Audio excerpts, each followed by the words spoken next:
हाय लोगोफोर, नोंथांमोनखौ आंनि YouTube चेनेल सोरजि दा क्रिएटिभिटियाव बरायनानै लाग्रोनाय जालायबाय। दिनै आङो गोबाव समनि उनाव मोनसे भिडिअ लानानै फैलायबाय। बे भिडिअआनो जाबाय आङो मोनसे कुइसन सिरिज लाबोनो नागिरदों। जानाखि फैबाय थानाय जों बयबो एप्लाइ खालामखांबाय जानांगौ बर' फरायसाफोरनि थाखाय एबा जाय बिथांमोनहा बर' मिडियामजों बर' रावजों एग्जाम होगोन, जानाखि फैबाय थानाय 22,000नि आसाम डाइरेक्ट रिक्रुटमेन्टनि जानाखि साख्रिखौ एप्लाइ खालामबाय, बे बिथांमोननि थाखाय आङो माखासे कुइसन सिरिज लानानै फैगोन। आं गिबियावनो भारतनि भुमखौरांनि सोमोन्दै सावरायगोन। आं बेयाव पार्ट बाय पार्ट सावरायलांबाय थागोन एबा कुइसनफोरखौ आं लानानै फैगोन। आरो आं जा कुइसनफोरखौ लानानै फैगोन बे कुइसनफोरा गुबुन गुबुन एग्जामफोराव फैफ्लायबाय थाग्रा एबा गुबुन गुबुन एग्जामफोराव बेबायदि कुइसनफोरा रिपिट जाबाय थाग्रा माखासे कुइसनफोरखौ आङो बासिख'नानै लाबोदों एबा लाबोगोन। गतिके नोंथांमोनहा आंनि भिडिअखौ नायाखैब्ला नायनानै लागोन आरो साबस्क्राइब खालामाखैबा चेनेलखौ साबस्क्राइब खालामनानै लागोन। मानोना आङो बेबायदि कुइसन सिरिजखौ डाइरेक्ट रिक्रुटमेन्टनि थाखाय थोंजोङै बर' मिडियाम फरायसाफोरनि थाखाय बे कुइसन सिरिजखौ लानानै फैसिगोन। गतिके नोंथांमोनखौ आंनि भिडिअजों सोमोन्दो थानो थाखाय गुरै खावलायनाय जाबाय। जों बयबो मिथिगौ बर' फरायसाफोरा निस्सय बर' मिडियामजोंनो सेलेक्ट खालामदों। बर' मिडियामजोंनो कुइसनखौ जोङो मोननो हास्थायदों एबा बर' मिडियामखौनो जोङो एप्लाइ खालामनाय समाव सेलेक्ट खालामनानै हरदों। गतिके जों साननानै लानो हायो, माने बर' मिडियामखौ सेलेक्ट खालामहरनाय लोगो लोगो जोंनि कुइसना निस्सय थोंजोङै बर'निल' फैगोन होननानै जों आसा खालामनो हायो। मानोना बर'निल' सेलेक्ट खालामाब्ला एबा बर'निल' कुइसन फैयामोनब्ला निस्सय जोङो बेयाव आसाम हिसाबै बेबायदि जोङो सेलेक्ट खालामलायनांगौ गोनांथि गैयामोन होननानै आं सानदों।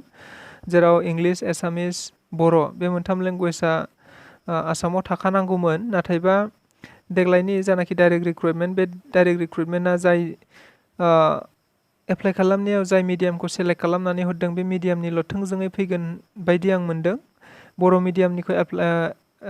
मिडियामजों जेरै सेलेक्ट खालामनानै हरदों कुइसनाव, मिडियाम अफ कुइसनखौ जोङो सेलेक्ट खालामनानै हरदोंबा बर' मिडियामनिनो बे कुइसना थोंजों बर' मिडियामनिल' फैगोन, बेयाव इंलिस, एसामिस थाफानाय नङा होननानै आं सानदों। आरो जायफ्रा इंलिस मिडियाम सेलेक्ट खालामनानै हरदोंमोन, निस्सय इंलिसनिल' कुइसन जागोन बेयाव, एसामिस एबा बर'आ बेयाव थाफानाय नङा। थिग बेबायदिनो बेनि थाखायनो बेयाव बर'नि कुइसन फैगोन हिसाबै आं कुइसनफोरखौबो बर'नि खालामदों आरो माखासे अपसनफोरखौबो आङो बर'निनो खालामदों आरो माखासे अपसनफोरखौ आं इंराजियावनो दोनदों। मानोना बेफोरो बर'बाबो इंराजिबाबो एखेयानो जाखायो अपसना। गतिके भिडिअखौ जों नायलांनोसै। आङो भिडिअखौ सानफ्रामबो फुंनि 7 रिंगायाव होनो नाजागोन। गतिके नोंथांमोनहा साबस्क्राइब खालामाखैबा साबस्क्राइब खालामनानै लादो आरो आंनि भिडिअखौ जेब्ला नोंथाङा साबस्क्राइब खालामनानै लागोन, बेल आइकनखौ थुनानै लागोन, अब्लानो आं जेब्लानो भिडिअ गोदान हगारो अब्लानो नोंथांनि खाथियाव गिबिसिनै नटिफिकेसन सहैगोन। अब्लानो नोंथाङा थुनानै नायनो हागोन। बिदिब्ला जोङो भिडिअखौ नायनोसै।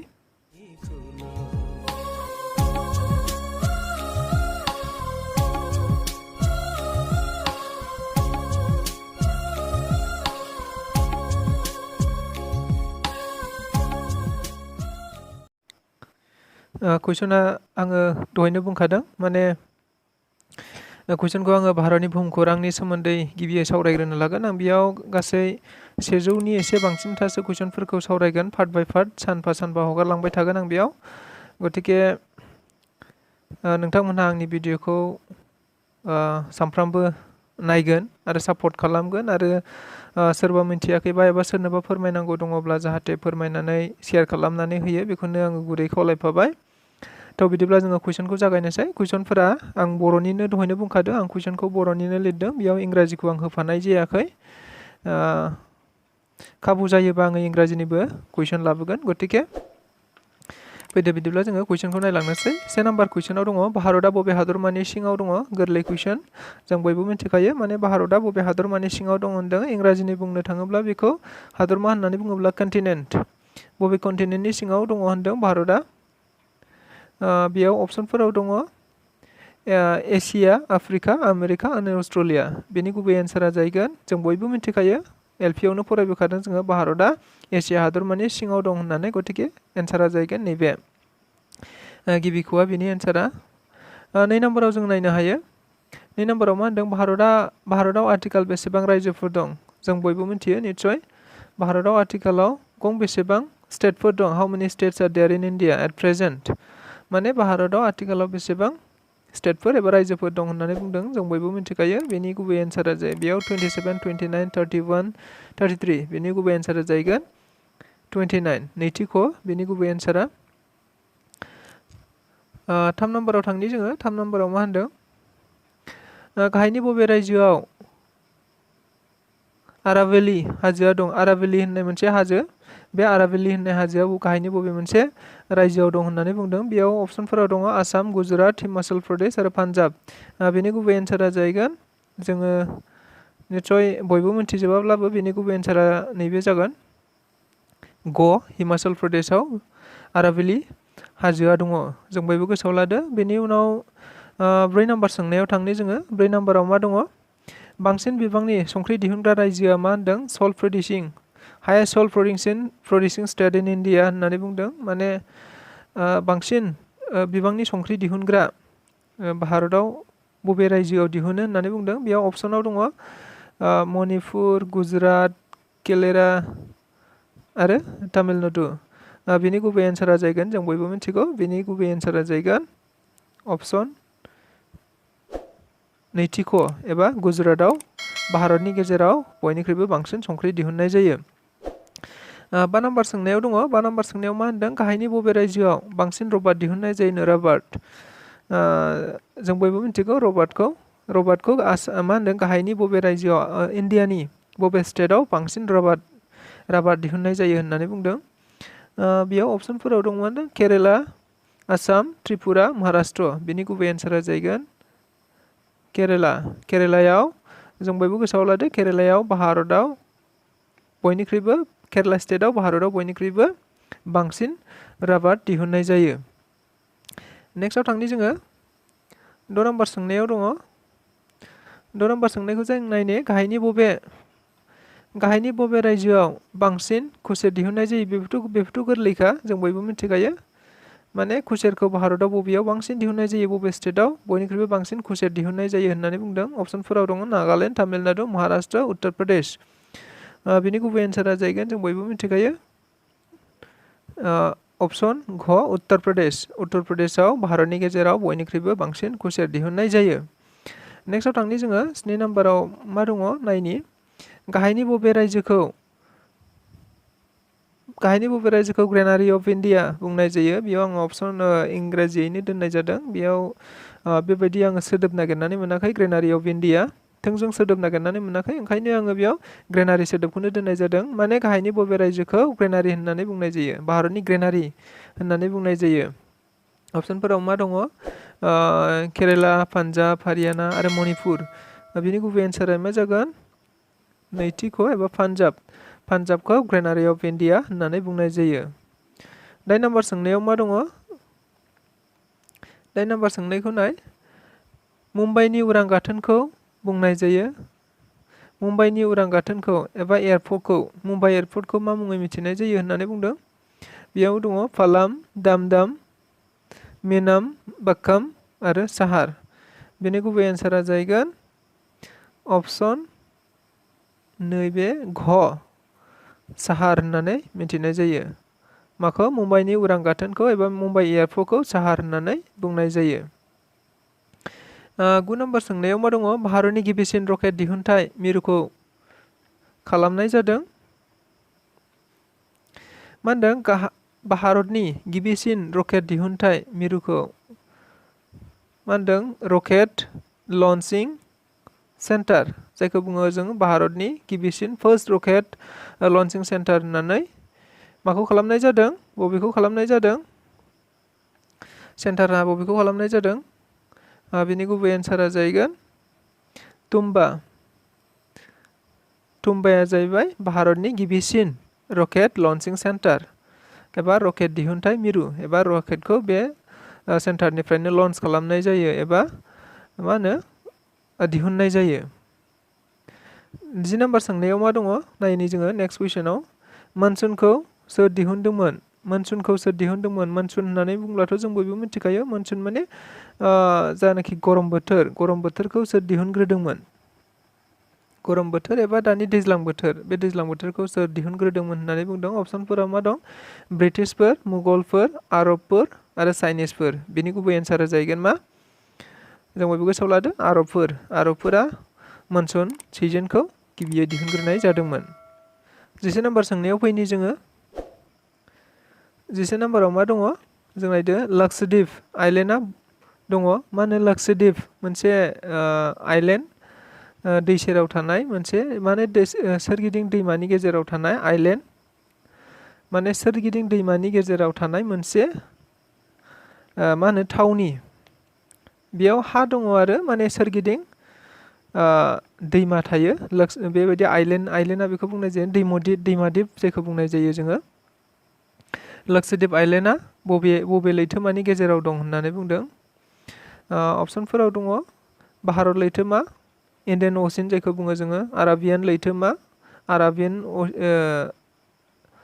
सि होननानै बुंनाय जायो जायखौ माजुलि दैमादिप माजुलि माने माजुलि आइलेन्ड ओमफ्राय घ नाम्बाराव गोजौनि मोनसेबो नङा बिनि गुबै एन्सारा जाहैगोन मा जों बयबो गोसोआव लादो आराबियान सि एबा आराबियान लैथोआव मा होनो लक्षद्वीप आइलेन्डआ दङ होननानै बुंनाय जादों 12 नाम्बार सोंनायाव मा दङ आन्दामान दिपजों नांजाबनाय गुबुनारि हादरा जाबाय आन्दामान जों बयबो मिथिखायो आन्दामानाबो मोनसे दिप मोनसे आइलेन्ड बे आन्दामानजों बबे मोनसे गुबुनारि हादोरा बबे फरेन कान्ट्रिया नांजाबनानै दं होननानै बुंनाय जादों एबा खाथियाव दङ क्लसलि बबे कान्ट्रिया आन्दामानजों नांजाबफानानै दं होननानै बुंनाय जादों माने अपसनफोराव मा दं पाकिस्तान म्यानमार श्रीलंका आरो भुटान जों बयबो मिथिखायो बेनि गुबै एन्सारा जाहैगोन म्यानमार खाथियाव म्यानमारजों आन्दामाना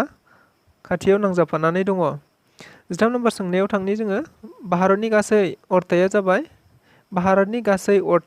भारतनि हा सिमा एबा भारतनि हा सिमाया गासै बेसेबां गुवार बा भारतआ बेसेबां गुवार एरिया वाइज नायनानै जोङो बेसेबां गुवार होननानै बुंनो हायो अपसनफोराव मा दं 3 मिलियन किल'मिटार एबा square kilometre 3 million square kilometre नैथि ख'आव मा दङ 2.38 मिलियन स्कुवेर किल'मिटार ग नाम्बाराव मा दं 3.28 मिलियन किल'मिटार घ नाम्बाराव मा दं 4 मिलियन किल'मिटार बेनि गुबै एन्सारा जाहैगोन जों बयबो गोसोआव लादो फरिखायाव बियो गुबुन फरिखायाव बिराद फैदों गतिके जों बयबो गोसोआव लादो बेनि गुबै एन्सारा जाहैगोन मा नैबे ग 3.28 million kilometre square kilometre 3.28 million square kilometre जों बयबो गोसोआव ला नेक्स्टआव थांनि जोङो 14 नाम्बार सोंनायाव फैनि जों 14 नाम्बार सोंनायाव मा दङ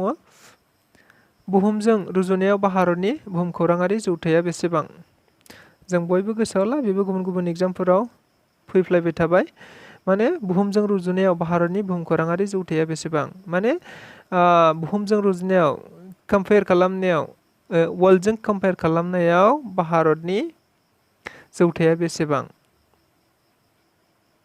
भारतनि जौथाया बुहुमजों रुजुनायाव बेसेबां गिदिर होननानै बुंनाय जादों बेसेबां पार्सेन्ट गिदिर होननानै बुंनाय जादों अपसनफोराव मा दङ 2.4% 3% 3.5% आरो घ नम्बराव दङ 4% जों बयबो गोसोआव लादो बेनि गुबै एन्सारा जाहैगोन मा 2.4 गुबुन एग्जामफोराव गोबां फैबाय बियो माखासे सेन्ट्रेलनि एग्जाम जेरै CHSL बेफोराव फैबाय MTS फ्राव फैबाय CGL बेफोर एग्जामफोराव गुबुन एग्जामफोराव बियो फैखांबाय गतिके जोङो बयबो गोसोआव ला बियो मोनसे इम्परटेन्ट कुइसन 15 नाम्बार सोंनायाव थांनि जोङो सोरगिदिं अरथाइनि सायाव सोनारनानै भारतनि मासिया मुलुगाव बेसेबां दं होनदों एरिया वाइज लानानै एरियाखौ लानानै भारतआ मुलुगनि गेजेराव बेसेबांथि मासि आवग्रिनानै दं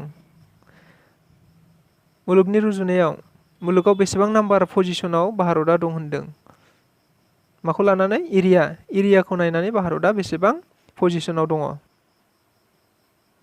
बेसेबांथि पजिशनाव दङ बेसेबां नाम्बाराव दङ भारतआ बेनि अपसनफोराव मा दङ 4थि 5थि 6थि 7थि बेनि गुबै एन्सारखौ जों बयबो मिथिखायो जोङो भारतआ 7थि मासियाव स्निथि मासि आवग्रिनानै दङ। जेरै नाम्बार 1आव जोङो रासियाखौ बुंनो हायो, नाम्बार 2आव जों चाइनाखौ बुंनो हायो। थिग बेबायदिनो भारतआ गासै स्निथि मासियाव दङ एबा स्निथि फारिलाइयाव भारतआ दङ। भारतनि मासिया एरिया वाइज लानानै एबा अरथाइखौ लानानै, सोरगिदिं सिमानि अरथाइखौ लानानै। 16 नम्बर सोंनायाव दङ मा? सुबुं सानखो बिथिंनिफ्राय भारतआ मुलुगाव बेसेबां मासियाव दङ? सुबुं सानखो बिथिंनिफ्राय माने सुबुं सानखोजों रुजुनायाव भारतआ बेसेबां थि मासियाव दं होननानै बुंनाय जादों। सुबुं सानखो पपुलेसन वाइज नायनानै भारतआ बेसेबांथि मासियाव दङ मुलुगनि गेजेराव? बिनि गुबै एन्सारा जाहैगोन अप्सनफोराव मा दं? नैथि, थामथि, ब्रैथि आरो बाथि। बिनि गुबै एन्सारा जागोन नैथि। जों बयबो गोसोआव लादो। नैथि मासि आवग्रिनानै दङ मुलुगनि गेजेराव भारतनि सुबुं अनजिमाया। गिबि मासियाव दङ। बुहुमनि गेजेराव बयनिख्रुइबो बांसिन सुबुं अनजिमा थानाय हादोरा जाहैबाय चाइनाखौ जों मिथियो। चाइनानि उनावनो भारतआव नैथि बांसिन सुबुं अनजिमा दं मुलुगनि गेजेराव। 17 नाम्बाराव थांनि जोङो। 17 नाम्बाराव मा दं? साहानिफ्राय खोलाहासिम भारतनि गोलावथिया बेसेबां? साहानिफ्राय खोलाहाथिं भारतनि गोलावथिया बेसेबां? जों इण्डियान मेपखौ जों बयबो नुबाय। इण्डियान मेपनि मा होनदों? साहानिफ्राय माने नर्थनिफ्राय साउथसिम बेसेबां गोलाव होननानै बुंदों? बेसेबां किल'मिटार गोलाव होननानै बुंनाय जादों? अप्सनफोराव मा दं? 3014 किल'मिटार्स, 2214 किल'मिटार्स, 3214 किल'मिटार्स, ओमफ्राय गह नाम्बाराव दं 421 किल'मिटार्स। बेनि गुबै एन्सारा जाहैगोन मा? ग। जों गोसोआव लादो 3214 किल'मिटार्स गोलाव साहानिफ्राय मासिम, साहानिफ्राय एकदम खोलाहासिमनि लावथाया बेबायदि 3214 किल'मिटार्स गोलाव। 18 नम्बर सोंनायाव थांनि जोङो। भारतनि गुवारथिया सानजानिफ्राय सोनाबथिं बेसेबां? माने बै दहायनि बायदि साहानिफ्राय खोलाथिङाथ' एसे गोलावसिन जाखागोन। दानिया सानजानिफ्राय सोनाबहाजों एबा टपस्र' सानजानिफ्राय सोनाबहालागै बेसे गोलाव होननानै बुंदों भारतआ? बेसेबां गुवार? थारमाने सानजानिफ्राय सोनाबहालागै बेसेबां गुवार होननानै बुंनाय जादों? अप्सनफोराव मा दङ? 2933 किल'मिटार, 2000 किल'मिटार, 3933 किल'मिटार्स, 3000 किल'मिटार्स। बेनि गुबै एन्सारा जाहैगोन, जों बयबो गोसोआव लादो, बेनि गुबै एन्सारा जाहैगोन नैबे 2933 किल'मिटार्स। जों बयबो गोसोआव ला 2933 किल'मिटार्स सानजानिफ्राय सोनाबहाथिंहालागै, सोनाबहा सिमासिम। 19 नम्बर सोंनायाव दङ भारतनि गोलावसिन दैमानि मुङा मा? जों बयबो मिथिखायो बेखौथ'। बेखौ जोङो एलपिफ्रावनो फरायदों आरो बे एलपिआव फरायनायब्लाबो बियो गुबुन गुबुन एग्जामफोराव निस्सय फैबाय थादों आरो फैबाय थानायनि थाखायनो आं बेयाव कुइसनखौ बेयाव लाबोनाय जादों। बबे एग्जामाव फैदों, माब्ला फैदोंमोन, आं बेखौ निस्सय बेयाव होनाय जायाखै। अब्लाबो बेफोरो एग्जामफोराव फैफ्लायबाय थाग्रा कुइसन। जों बयबो मिथिखायो, जों एलपिआवनो फरायबोदों एबा एमइ स्कुल, हाइ स्कुलाव गोबां जों फरायबोनो मोनबाय। भारतनि गोलावसिन दैमानि मुङा मा? Longest river in India. Godavari दं, यमुना दं, गंगा दं, मामाय दं। बेनि गुबै एन्सारा जाहैगोन, जों बयबो मिथिखायो, गंगा। जों गंगाखौनो भारतनि गेजेराव बोहैनाय बयनिख्रुइबो गोलावसिन दैमा होननानै मिथिनो मोनो। 20 नाम्बाराव थांनि जोङो। 20 नाम्बाराव मा होननाय दं? भारतनि देरसिन दैमानि मुङा मा? भारतनि देरसिन दैमानि मुङा लार्जेस्ट मा होनो रिभार अफ इण्डिया होननानै बुङोब्ला जों माखौ बुजिनाय जायो? बेयाव अप्सनफोराव दङ ब्रह्मपुत्र, गंगा, नामेरि, गोदाबरि। बेनि गुबै एन्सारा जाहैगोन ब्रह्मपुत्रआनो भारतनि गेजेराव बयनिख्रुइबो देरसिन दैमा। जों बयबो गोसोआव लादो। गतिके जोङो कुइसनफोरखौ जुदि गोनांथि सानदोंब्ला नोंथांमोना स्क्रिनशट खालामनानै लानो हागोन आरो गावबागाव नटबुकआव नट खालामनानै लानो हागोन। जोङो बेखिनिखौनो लाबोदोंबाय दिनैहाय 20था कुइसनखौनो आङो लाबोबाय। नेक्स्टआव जोङो फिन बेबायदिनो 20था पार्ट 2 हिसाबै 20था कुइसन लाबोबावगोन। नेक्स्टआव बेबायदिनो आङो सिरिस वाइज लाबोबाय थागोन।